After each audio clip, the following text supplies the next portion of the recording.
Hi, and welcome to today's ProboStat webinar, which is about fixed bed reactors.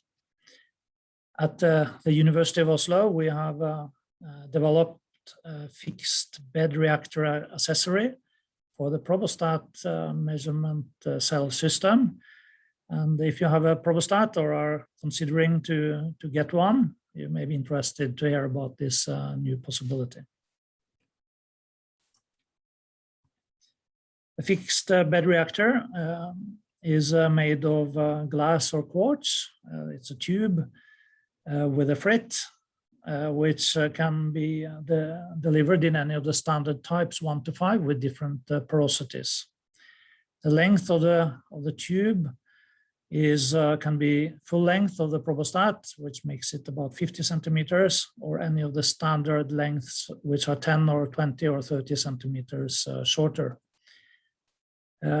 This is done so that the catalyst is aligned here with a standard ProboStat control thermocouple. So if you have one of those thermocouples, you can already use it to control the temperature of your catalyst.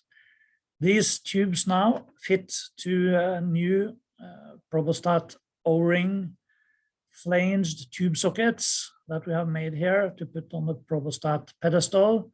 This is a system that has an O-ring that you tighten around the glass or quartz tube so that you can replace the tube quite easily.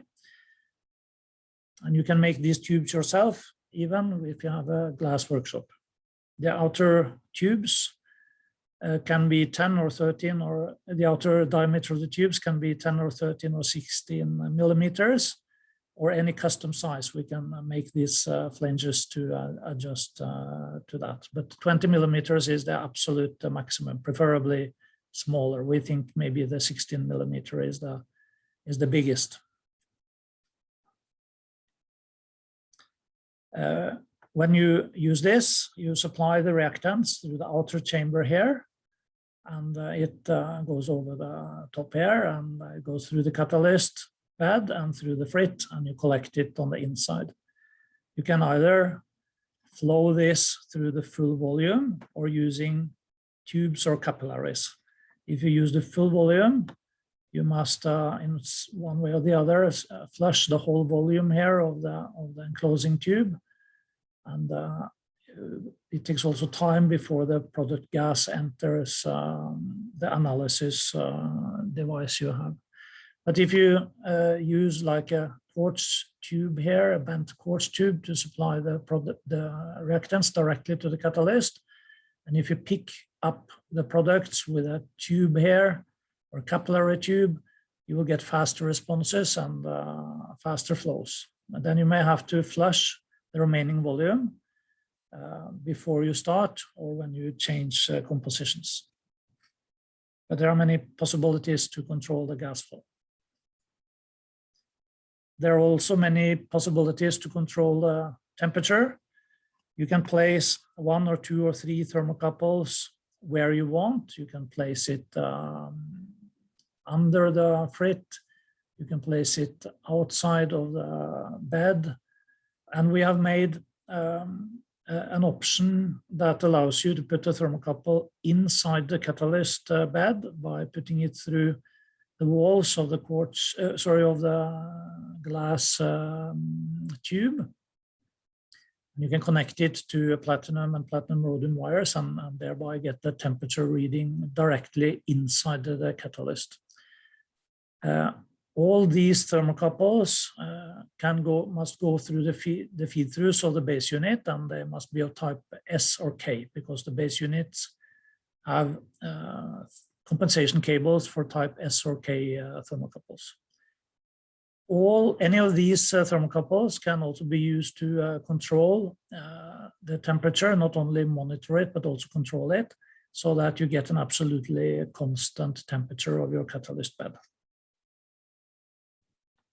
A new possibility here is the electrode options.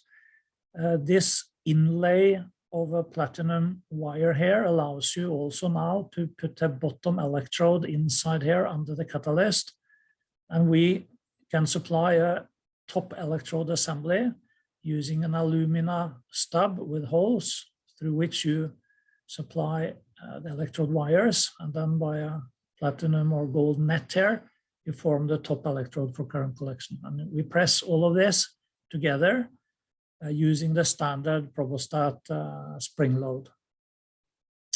With this kind of setup, you can, for instance, study the effects of electrical fields or current on the catalytic activity of a powder bed.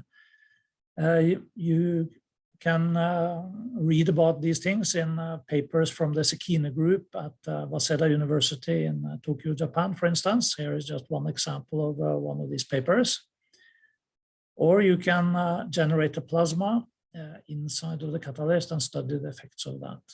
For this, you may want to use high voltages, and then you may need to get a high voltage version of the ProboStat base unit, which can take up to 10 kilovolts. And you can use, for instance, a Heinzinger 10 kilovolt power supply that we have used, and it functions quite well for this purpose. So to summarize, the fixed bed reactors for ProboStat gives you 10 to 16 millimeter of fixed bed reactor space in the high temperature zone of a ProboStat. It's made of quartz or glass. It's easy to exchange the tube, and there are many options as we have been through now. If you have any questions or comments or inquiries, they're more than welcome to me or to Norex. And with that, I thank you for being with me today.